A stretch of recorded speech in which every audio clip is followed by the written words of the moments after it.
سنة 1887 بيو لكارلوس سليم واحد من أغنى أغنياء العالم ولد وتهجر من هيدي الضيعة. سنة 1941 جيوش فرنسوية وعالمية حاربت هون كمان. واليوم بال 2017 مشوارنا الثاني على ضيعة التراث، التاريخ والتقاليد والطعمات الطيبة ببلش. جزين رجعت لي.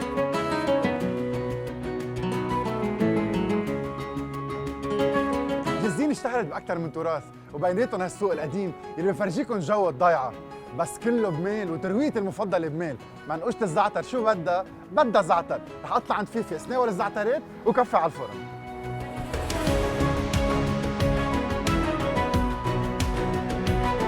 هاي فيفي، هاي كيفك اليوم؟ صار لي زمان ما جيت على جزين. جزين. اهلا وسهلا. بدي اعمل ترويقة غير شكل، بس هي الزعترات تنزل نعمل منقوشة. تكرم عينك.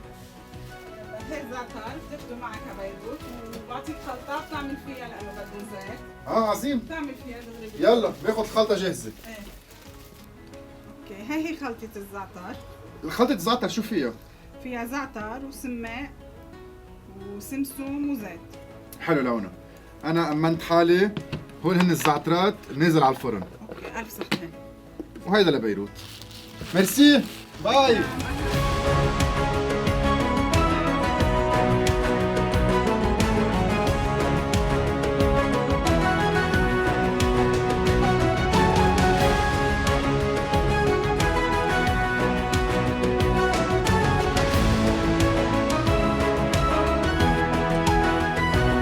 فرن الزحمة بجزين، هي ثالث مرة بيجي لهون، ودايما بقول واحدة من أطيب المناقيش اللي باكلها، والخبز بياخذ العقل معمول على الحطب. جوزيف خبرنا أكثر قد إيه صار لك هون؟ سنة 43.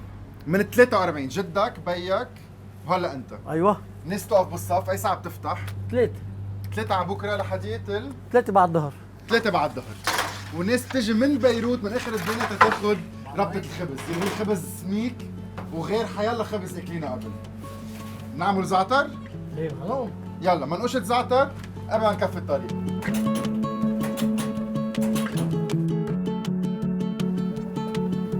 وانتم ناطرين المنقوشة بتاكلوا أطيب خبزة سخنة. بتاخد العقل طعمة الحطب كيف بتعلق، بيحرز مشوار من بيروت.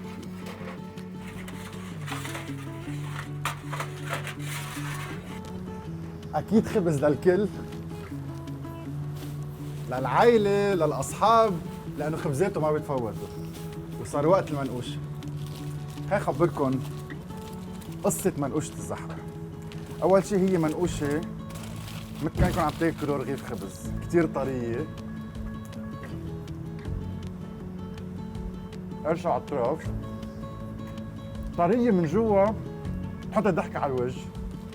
وكل ما اجى من بيروت برجع طوران عمره 10 سنين.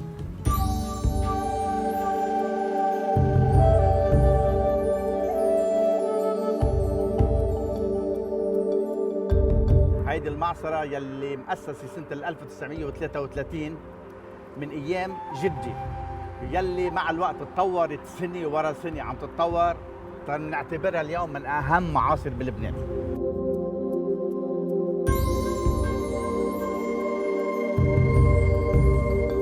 كانك بتلاحظ أنطوني، هذا البناء الموجود هذا أساس المعصرة، يعني هذا من 1875 قديم كتير.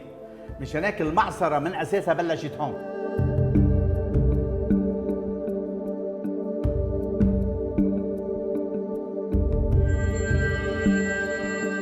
هيدي أنطوني المعصرة يلي أحدث شيء موجودة حالياً من جهة التكنولوجيا والكاباسيتي. هيدي بتعطي طنين بالساعة، كلها ستانلس ستيل. هون بيتحط الزيتون، هون بيتغسل الزيتون، هون بيتكسر، هون بينعمل له ميكسينج للباد تبعه، وهون المكنة هاي الأساسية الديكانتر يلي بتفصل الزيت عن المي عن الجفت. نحن كل عملنا تنساعد المزارعين، مش بس نستفيد نحن لوحدنا. إذا قدرنا نعلي نوعية الزيت بلبنان دايماً والمزارع دايماً يضل مبسوط، دايماً أنا رح بلش أشتغل بالزيتون. الزيتون لازم. عصرنا، بس عرفت إنه بتعملوا أكثر بكثير من هيك. مدام دنيس خبريني شو بعد عم تدعمونا المزارع اكثر؟ اوكي، تعاونية اولياء تعطيوها قطافات للزيتون، بنعطي المزارع القطافه بياخذها ب $20 بالنهار. وبعدين عملنا اتفاقيه مع NFS المعصره، بيجي المزارع من بعد ما يلم زيتوناته بيجي بيعصرون، والمعصره بتعطيه 25% خصم على العصر، وبتقدم له تخزين بستانلس ستيل ببلاش، وبتقدم له تسكير الاناني سيلينج اند كابينج كمان ببلاش. وبزياده عن هيك اذا هو ما قدر بيع زيتاته، المعصره كمان بالتعاون مع التعاونيه بتقدر تامن له مارشيه لحتى يبيع زيته. انا علي ان ازرع هالشجره والباقي كله عليكم. علينا. خي شو حلو، بدي اشتغل بالزيتون.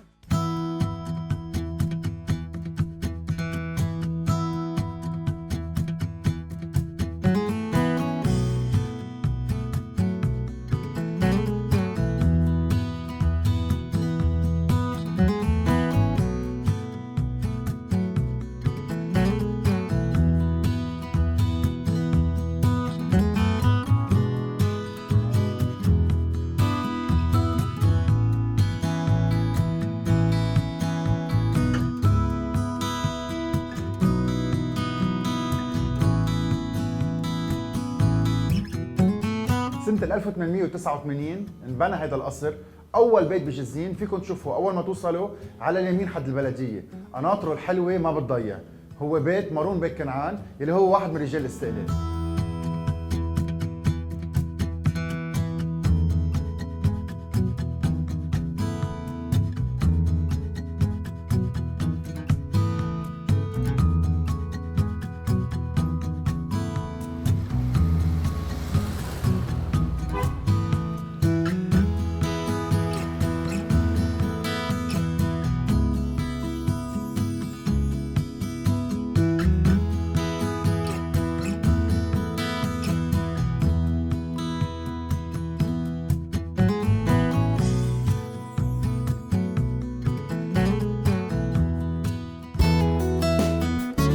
وصلنا. هاي بول. هاي أنطوني.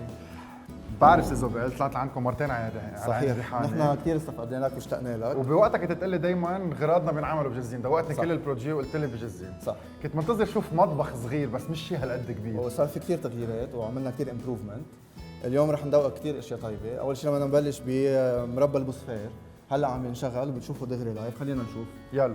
اوكي، وبعدين اكيد رح ندوق كل البرودكتس تبعنا. اوكي بنشوف البروسيس بترجع بدور. يلا اكيد.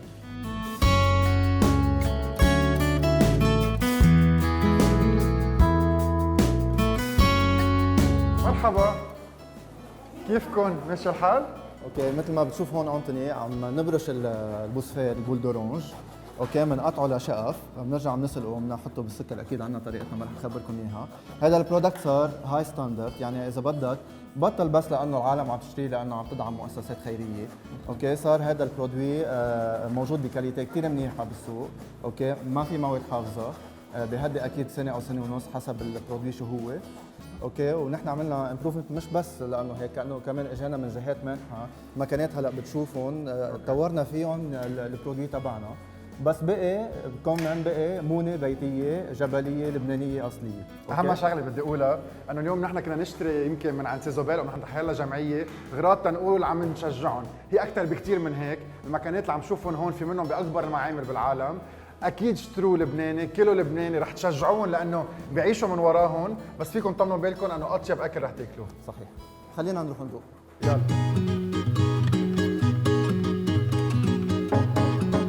تيستينج شرعي. اكيد. واو.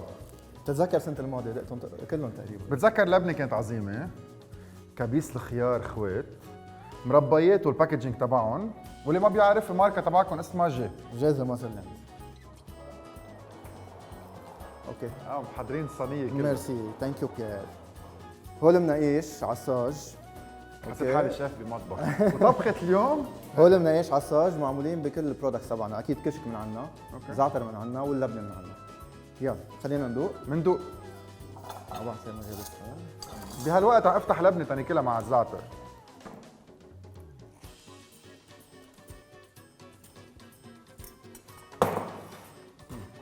شو اللي بيخلي زيت الطعم اللي اكلتها السنه الماضيه ارجع ادوقها هالسنه ويخلي البرودوي ذاته ما يتغير مع الوقت. صراحة أنتوني نحن كثير اشتغلنا، عملنا كثير امبروفمنت بهذا الدومين. الجهات المانحة ساعدتنا كثير، عطيونا تكنيكال اسيستنس. الكونسستنسي تبع البرودكتس هي لانه ريسيت ستابل، عم تكون كل مره هي ذاتها عم نعيدها، فعم يطلع لنا نفس البرودوي ونفس الطعمه، ويلي دقتها السنه الماضيه رح تدوقها بعد 10 سنين هي ذاتها. برودوياتكم بعقدوا، اشتروا من عند سيزوبيل، دعموا سيزوبيل، وانا بعدني دايما معكم وراجع ترى لكم على حالي. يو ماست ويلكم. ومشوار جزين بكفي لانه بعد في كثير اشياء اكتشفها. ثانك يو على النهار. ويلكم، اهلا وسهلا فيكم. باي باي.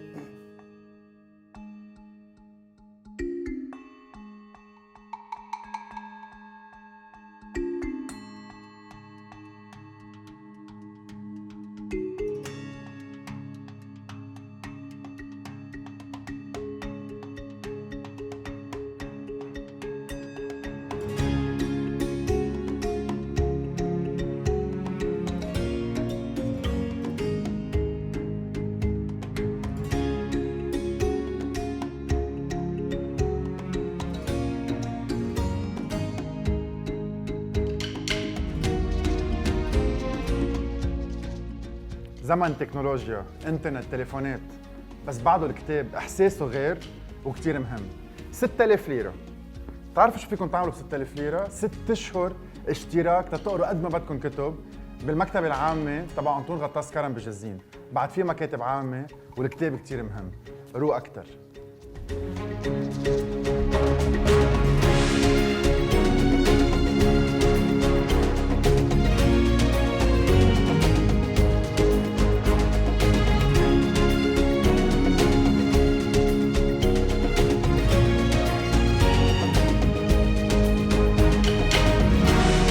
كلود، انا بطلع دائما على جزين وبقطع من هون وبشوف ارما ببلدي. اليوم جينا شفت اكثر من 50 سياره صافين وعرفت انه شيء كثير كبير، اكبر بكثير من التعاونيه. خبرني شو بتعمل. نحن التعاونية تأسست بال 2002 تحت اسم ببلدي، وهي اختصاصها تساعد المصابين بالحرب والألغام واللي متوفي عنده حدا.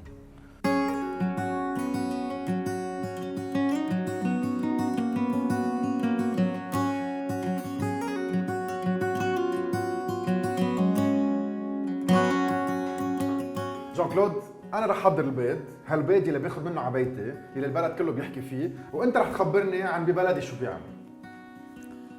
نحن بالنسبة للبيض نحن مشهورين بالبيض البلدي فري رينج اكس. هو اللي بيميزنا عن غيره انه نحن الدجاج عندنا بيسرح لبرا، ونحن بنتابع الشان تبعهم. يعني نحن بنسلم المزارعين اللي عندنا الصوص، بنسلمه العلف، بنتابعه تقنيا، بنعمل له دورات، وبالاخر بنستلم نحن منه الانتاج، بنجيبه لعنا، بنفحصه بالمختبر وبنبعته، بنوضبه وبنبعته على السوق. حلو. يعني بعد شوي رح تقولوا له نحن بنعملها عنك. كثير حلو. وغير البيض؟ اكيد نحن كمان مشهورين بالعسل. العسل عنده نفس الطريقه، بنسلم نحن النحال افران العسل، بنتابعه تقنيا، بناخذ الانتاج تبعه بنفرزهم عنا بالتعاونيه، اكيد بنأكد عليه، بنفحصه باللابوراتوار اللي عنا، اذا انطبق للمواصفات بنوضب وبنبعت كمان على السوق. كويس. كثير طيبين. كم عائله عم تدعمهم؟ حوالي 198 عائله ما بين دجاج، بياض وعسل ونحال. رح نقعد ناكل انا وياك. يا اهلا وسهلا. على كفر برضه. يلا. دوقك بيض من ايدي.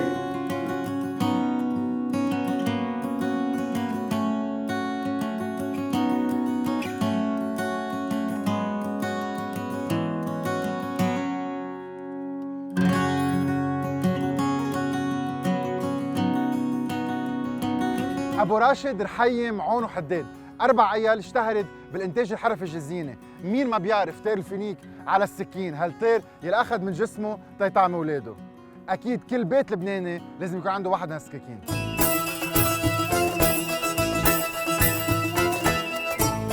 وصار وقت الغداء.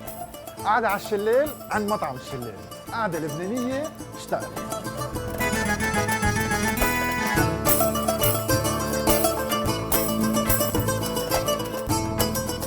سكاكين جزينية مزبوطين، بحطوكم بالجو. حمص اساس الميزه اللبنانيه اللي بنبلش فيها كل لقمه. باذنجان مع رمان، ريحه وطعمه الشوي يلي هي اهم شيء. محمره مع اللوز المحمص،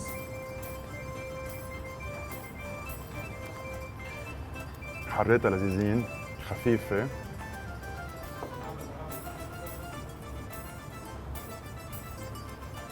ورق عنب الطرايا اللي ما بتحسوا شو في بقلبهم، وحمضهم بالاخر بيعطي كيك كتير لذيذ.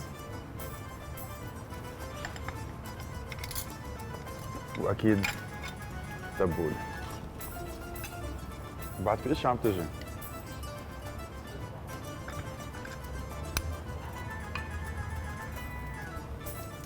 بالاخر كلنا بنستعمل زيت الخضره وكلنا بنستعمل زيت اللبنه وكلنا بنستعمل زيت الاغراض، بس اللي بيخلي تكون الميزه اللبنانيه والطاوله اللبنانيه فارقه بين واحد وواحد هي اكيد الشغف اللي بقلبها.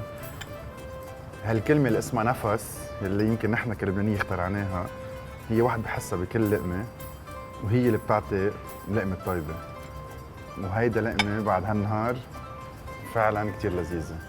اخذ وقتي اتغدى على رواق، انبسط بكل صحن قبل ما كفي ورمت على جزين وقبل ما اتعتم.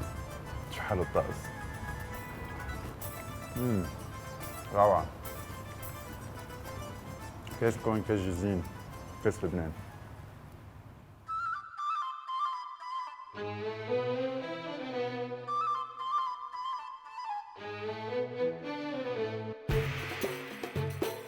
هاي جلبال، هاي اهلا. قالوا لي ملوك صنوبر انتو. ايه نحن هون عم نشتغل بصنوبر، عم نلم كل حصص الصنوبر الاسود من كل المزارعين والتعاونيه، بنكسرهم هون بنوضبهم وبنسوقهم ببيروت. فيك تفرجيني كيف؟ اكيد من كل بد.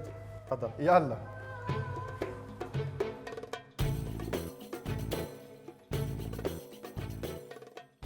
هون بصير كل الشغل. هذا هو المعمل اللي بنعمل فيه كل تكسير الصنوبر وتحضيره. جلبال خبرني من الشجره تتصير عندي بصحن الفتوش. منطقة جزين هي معروفة أكبر حرش غابة صنوبر بمنطقة بلبنان. في ضمانة لصنوبر، هن بدمنوا صنوبر بفكوه، نحن بناخذ الحص الأسود، بنجيب لهون الحص الأسود بندفع حقه أكيد على الكيلو، بنبلش بالتوضيب هون. أول شيء بيتغسل من قبل بليلة تاني نهار، تاني نهار بيتكسر، بينعرب حسب القياسات، في ستات يلي هن بيوضبوه، بنقوه تيكون نظيف 100%، بيتوضب حسب القياسات، في 100 جرام، 250 جرام، نص كيلو، كيلو حسب الحاجة وبيظهر. أكيد هذا المشروع يلي في كذا جهة يلي هي ساعدت فيه وساعدونا بالمكانات او بالمعدات او بالمبنى او بالتسويق المنتوجات. في اسالك سؤال صغير، اليوم الكيلو حقه وصل ل 90,000 ليره. وصل ل 110. وصل ل 110 يعني اكثر من 10 شخصين بمطعم. ليش حقه هالقد غالي؟ ويمكن الناس ما بتعرف شو قيمه الصنوبر.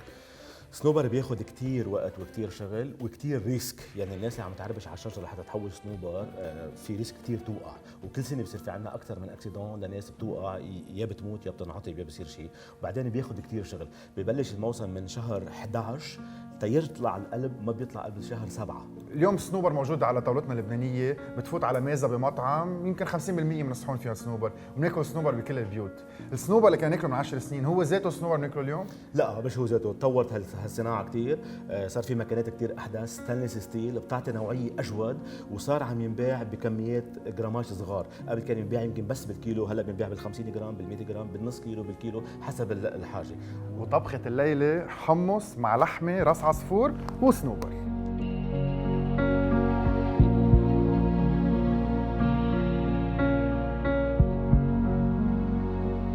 جزين نص ساعة من صيدا بتوصلوا على جزين، منطقة الشلال، السكاكين الشهيرة، ربطة الخبز اللي بتاخد العقل، وأكيد لبنة المعزة المكعزلة. هي تاني مرة بنرجع على جزين وأكيد راجعين، ومشوار جزين بيخلص هلا.